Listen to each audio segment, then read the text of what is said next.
बिरादरान इस्लाम, मुअज़्ज़ज़ सामीन किराम, मैं आप हज़रात के सामने नमाज से मुताल्लिक़ बातें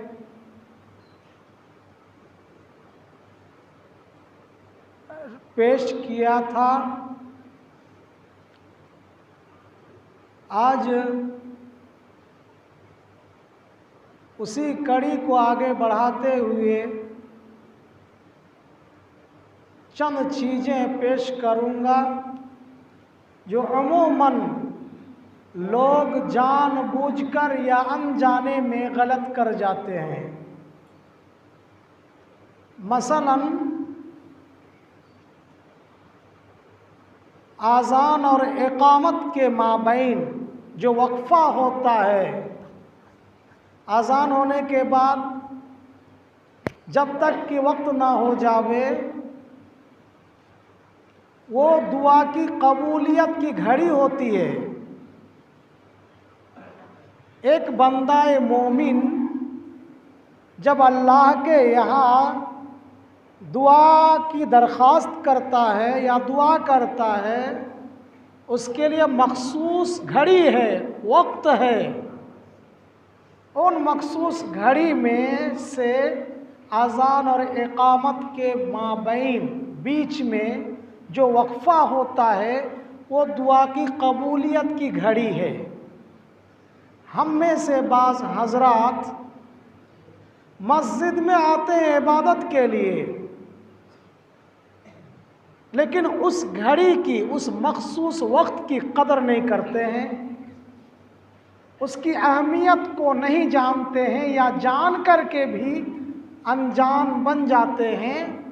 उस वक्त हम दुनियावी बातों में मसरूफ़ और मशगूल हो जाते हैं। या तो किसी की क्रिटिसाइज़ करते हैं, किसी पर गलत निगाह से देखते हैं, या तो किसी की चुगली काटते हैं। देखा जाता है मस्जिद में आकर के ग़ीबत करते हैं। अज़ान और इक़ामत के माबैन वक्फ़ा होता है दुआ की कबूलियत के लिए, लेकिन हमारी आदत, हमारे अखलाक को देखा जावे कि हम करते क्या हैं। अल्लाह के सामने तो आके बैठ गए, अल्लाह के घर में आकर के तो बैठ गए, लेकिन करते क्या हैं? ग़ीबत, चुगलखोरी, तोहमत तराशी, इल्ज़ाम तराशी, लोगों के माल पर जलना, हसद करना, कीना कपट, बुग़्ज़, कीना, तरह तरह की बुराई में शामिल हो जाते हैं।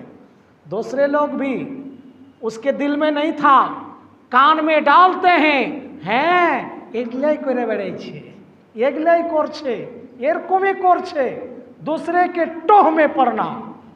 इन्ना बाज़ा ज़न्नी इस्मुन कबीर कुरान में है कि आदमी एक दूसरे के बुग़्ज़ व हसद, कीना कपट करे, टोह में भी पड़ा रहे, कान खड़ा रखे कि कौन क्या करता है, कौन क्या करता है, कैसे क्या करता है, कैसे होता है, क्यों होता है, क्यों करता है, क्यों होगा, क्यों ऐसा करता है, क्यों ऐसा करता है, ऐसा क्यों नहीं किया, मैं तो ऐसे करने के लिए बोलता हूँ।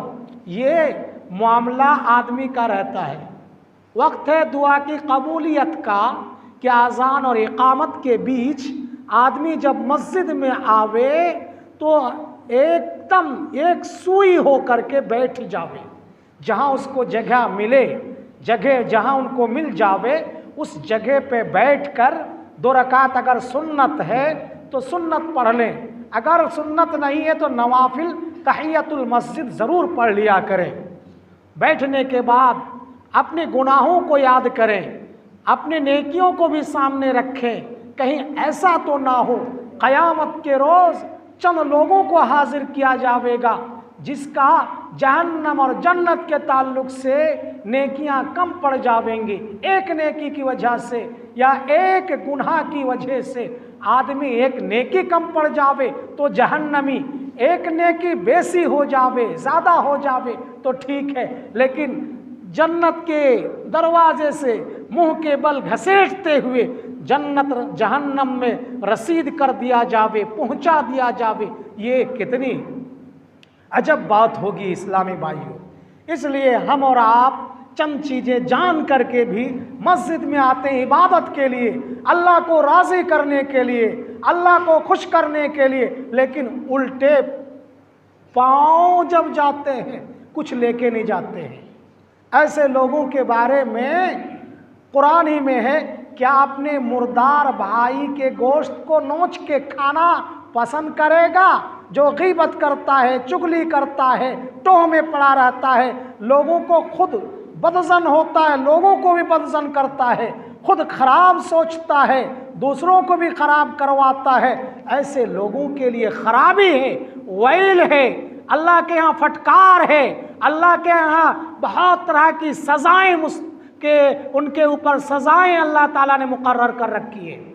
हम और आप जब मस्जिद में आते हैं सफ़ की दुरुस्तगी की अहमियत नहीं देते हैं, क्योंकि जो सफ़ जितनी सीधी होगी अल्लाह ताला उस पर रहम फरमावेगा। अगर उसकी सफ़ें टेढ़ी हो जावे अल्लाह ताला रहमत को काट देगा। क्या करेगा? रहमत को काट देगा। इसलिए हम और आप वक्त कम होता है, काम से आते हैं, मशगूलियत ज़्यादा रहती है, काम ही काम, दुनिया में काम करने का वक्त है, अल्लाह के लिए वक्त नहीं है। मस्जिद में आते हैं, छटपटाने लगते हैं, परेशान हो जाते हैं, गर्मियाँ ज़्यादा लगती है और इसी तरीके से जगह कम बढ़ जाती है, लोगों को आगे भेजते हैं। आपको मालूम होना चाहिए अल्लाह के बंदे, अगली सफ़ की अहमियत क्या है, एक सफ़ की अहमियत क्या है, दूसरी सफ़ की अहमियत क्या है, तीसरी सफ़ की अहमियत क्या है, इन सारी बातों को हम भूल जाते हैं और छोटे छोटे बच्चों को ढकेल ढकेल करके आगे पहुंचा देते हैं और पीछे रह जाते हैं। हम लोग बड़े लोग पीछे रह जाते हैं। आप जब आएँ, जिस तरह आएँ, जहाँ जगह मिले, बड़े आगे आए तो आगे बैठें, छोटे आगे आते छोटे को आप पीछे कर देते हैं। सबको चीरता हुआ या तो पीछे होता है या तो आगे कर देते हैं, खुद आगे नहीं बढ़ते हैं। इस्लामी भाइयों, एक और बुरी खसलत में यह भी दाखिल है कि जमात शुरू होने के बाद कोई फ़र्ज़ नमाज शुरू हो गया, शुरू आपने कर दिया, उस वक्त बाज़ लोग सुन्नतों पे मसरूफ़ रहते हैं। जब तकबीरात पढ़ दे मुअज़्ज़िन, आप सुन्नत जिस हाल में हैं उस हाल को छोड़ करके फ़र्ज़ को आप जल्दी पकड़ लें, सुन्नत को आप छोड़ दें। लेकिन बाज़ हज़रात एक रकात ख़त्म, दूसरी रकात ख़त्म, फिर भी वो सुन्नत के पीछे हैं, सुन्नत को मुकम्मल कर रहे हैं, फ़र्ज़ नमाज हो रही है। दूसरी शिकायत ये भी मिलती है कि लोग क्या करते हैं, जमात को पकड़ने के लिए बहुत तेज़ रफ्तार भागे आते हैं, दौड़ करके आते हैं, और ये दौड़ना मना है, तेज़ रफ्तार भागना मना है। आप अपने मोतदिल अंदाज जो आप चलते हैं उसी चाल में चल करके घर से आएँ, दौड़ ना लगाएं, रफ्तार ना बढ़ाएं। आप अपने तमाम जो भी आपके पेशाब पैखाने की ज़रूरत है, बाज़ लोग नमाज में हैं, उनको अचानक पैखाना या पेशाब की ज़रूरत पेश आ जाती है, हो सकता है इंसान है, बीमारी लाहिक है, उनको बार बार का पेशाब आना या पैखाना का आना हो सकता है, लेकिन जानबूझ करके पैखाना ना करके आना, पेशाब ना करके आना, आप नमाज में खड़े होते हैं। और अल्लाह के नबी सल्लल्लाहु अलैहि वसल्लम ने मना फरमाया कि फरिश्ते भी साथ में होते हैं। कच्चे प्याज और लहसुन खा करके ऊंची ऊंची डकारें लेते हैं लोग, दूसरों को तकलीफ़, फरिश्तों को तकलीफ़, नमाज में खुशू खुजू बरकरार नहीं रह जाती है। इसलिए उसूलन अल्लाह के नबी सल्लल्लाहु अलैहि वसल्लम ने मना फरमाया, एक दूसरों को तकलीफ़ ना दें और दूसरे लोगों की नमाज को ख़राब ना करें, फरिश्तों को तकलीफ़ ना दें। इसलिए प्याज और लहसुन खा करके ऊंची ऊंची ढकारे लेना, बघाड़े लेना कि आप कितना खा के आए हैं, ये अपने आप को साबित करवाते हैं। हम लहसुन और प्याज खा के आए हैं, इसलिए हमारी ढकारें आ रही है। इन सब चीज़ों से परहेज़ करें।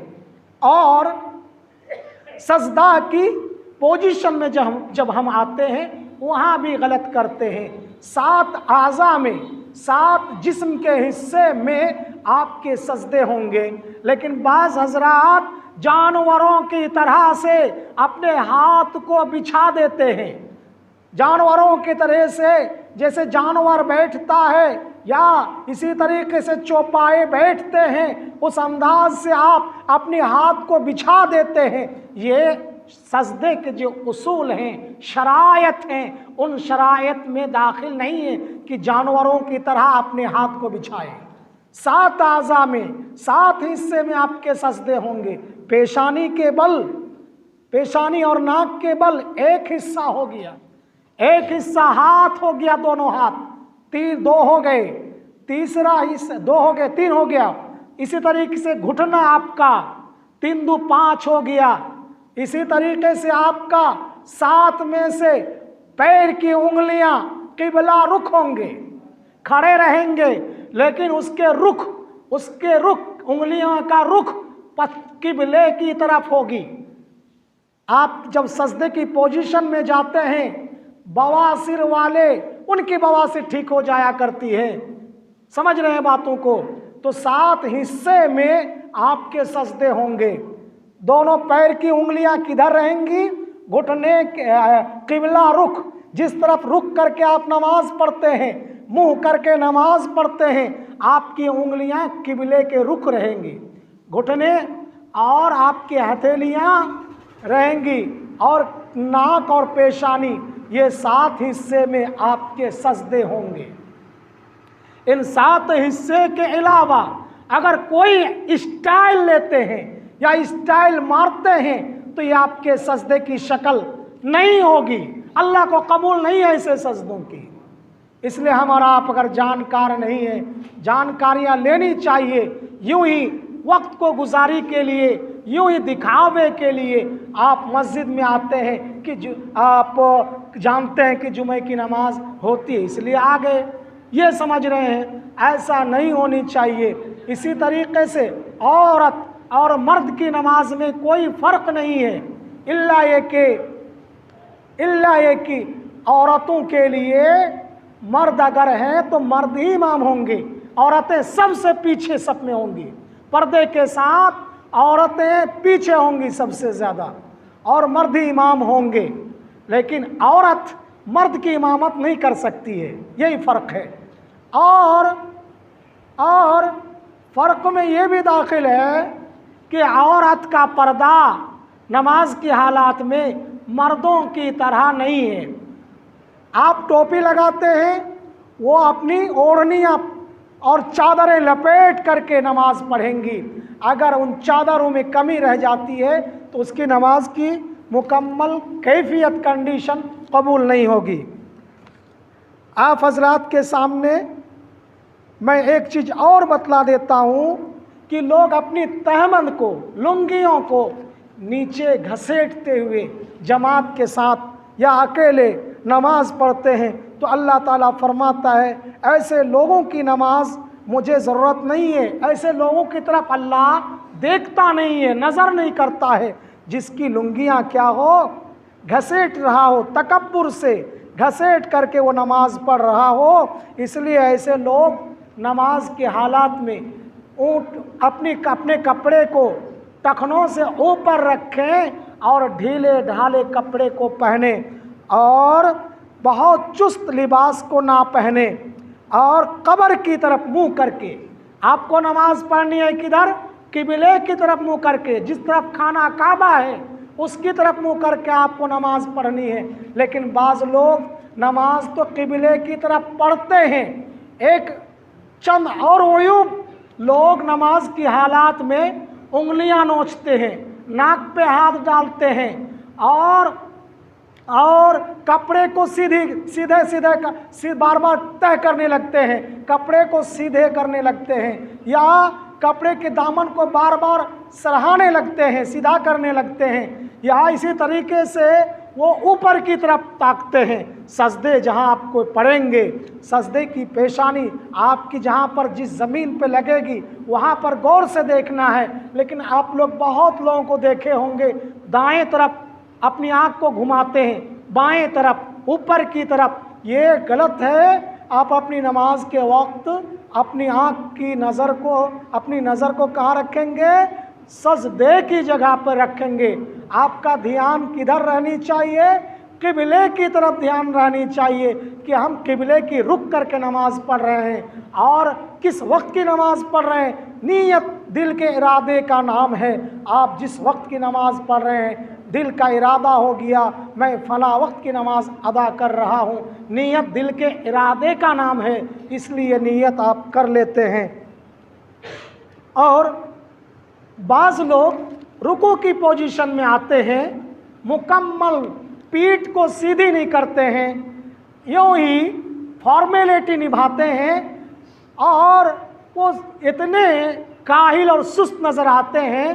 वो पूरी मेहनत नहीं करते हैं। वो रुकू के वक्त किसी तरह थोड़े से टेढ़े हो गए, वो मान लिया कि उनकी रुकू हो गई। ये रुकू की जो मुकम्मल दस्तूर है, कानून है, लॉ है, रुकू की पोजीशन को सीधा करके आपको बिल्कुल सजदा की जगह पे आपको ताकनी है। लेकिन बाज़ लोग रुकू से उठने के बाद मुकम्मल सीधे नहीं होते हैं, टेढ़े रहते रहते ही सजदे की पोजीशन में चले जाते हैं। ये भी गलत तरीक़ा है। और सजदे से उठने के बाद भी मुकम्मल बैठना है उस वक्त जब तक कि आपकी तमाम हड्डियां अपनी पोजीशन लेकर के ना बैठ जावे, उस वक्त तक आपको दूसरे सजदा में नहीं जाना है। लेकिन बाज़ लोग करते क्या हैं, एक सजदा हुआ फौरन टेढ़े रहते रहते दूसरे सजदा के लिए अपने आप को तैयार कर लेते हैं, दूसरे सजदे में चले जाते हैं। ये तरीका गलत है। ये तरीका क्या है? गलत है।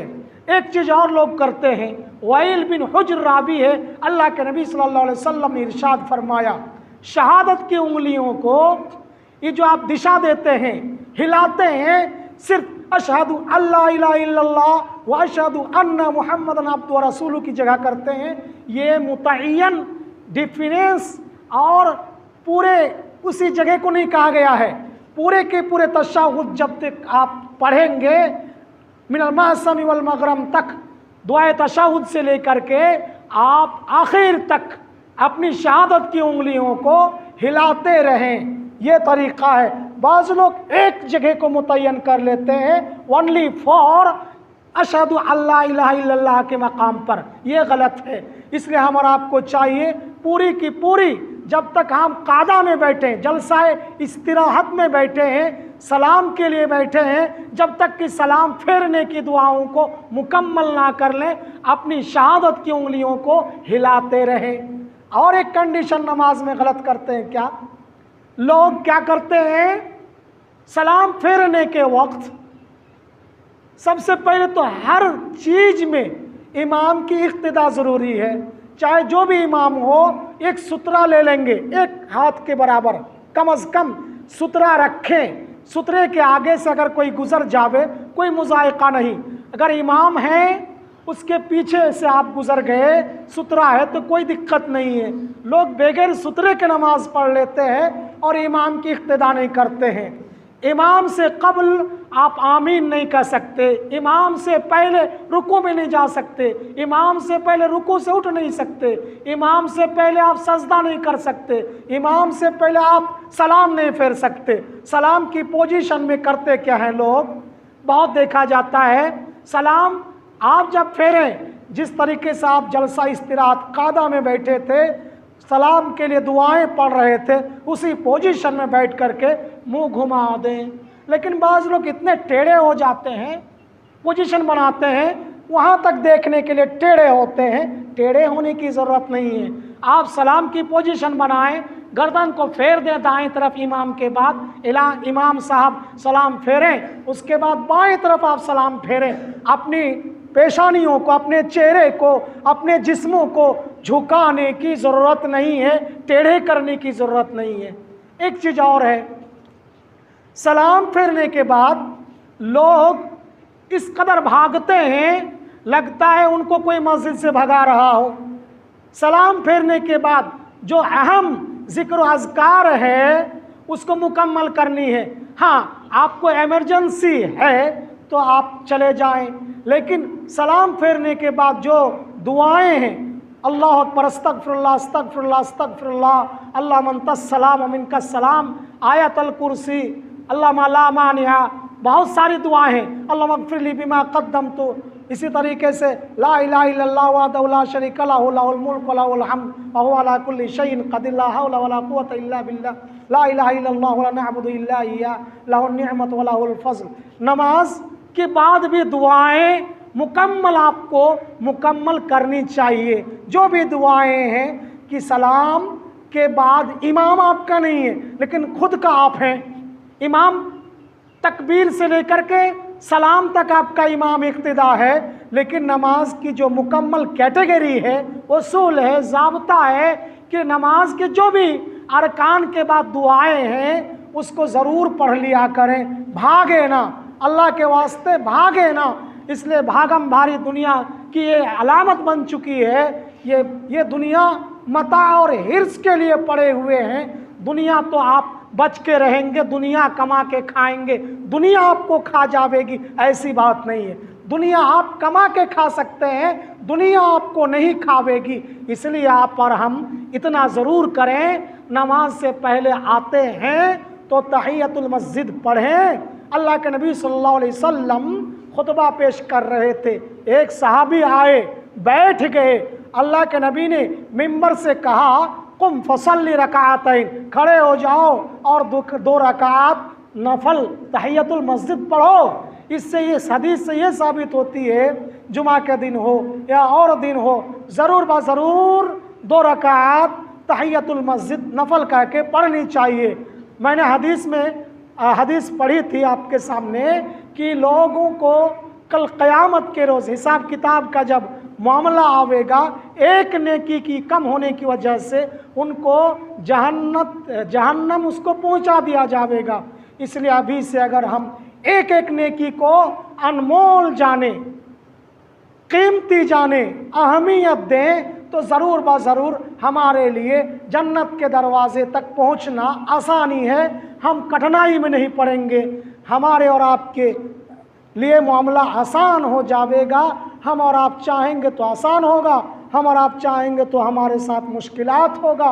और सुने, जो लोग मुसलसल इबादत करते हैं उसके यहाँ बरकत होती है, और जो लोग मुसलसल नहीं कर पाते हैं उनके यहाँ बरकत नहीं होगी। भाई, ज़िक्र अज़कार में बरकत है, ज़रूर व ज़रूर बरकत है। अल्लाह ताला, मैंने आपको बतलाया हूँ कि अल्लाह ताला ऐसे व्यक्ति से नाराज़ होता है जो मांगता नहीं है।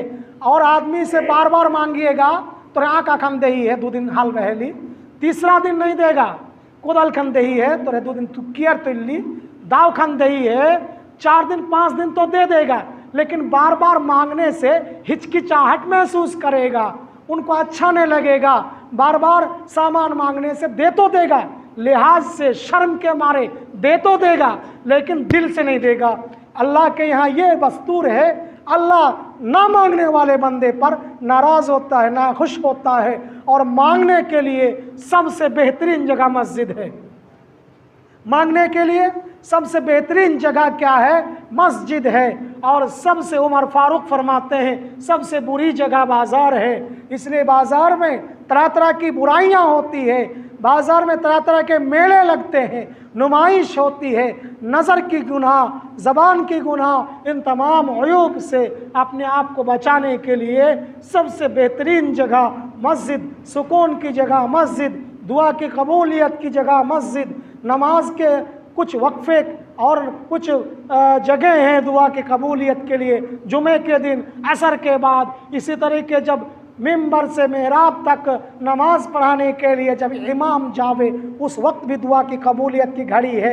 आदमी को उस वक्त की भी दुआ करनी चाहिए। हम और आपको कोशिश करनी चाहिए, अल्लाह ताला हम सब को नेक अमल करने की तौफीक दे। आमीन। अक़ूलु क़ौली हाज़ा अस्तग़फ़िरुल्लाह ली व लकुम व लिसाइरिल मुस्लिमीन फ़स्तग़फ़िरूहु इन्नहु हुवल गफ़ूरुर रहीम।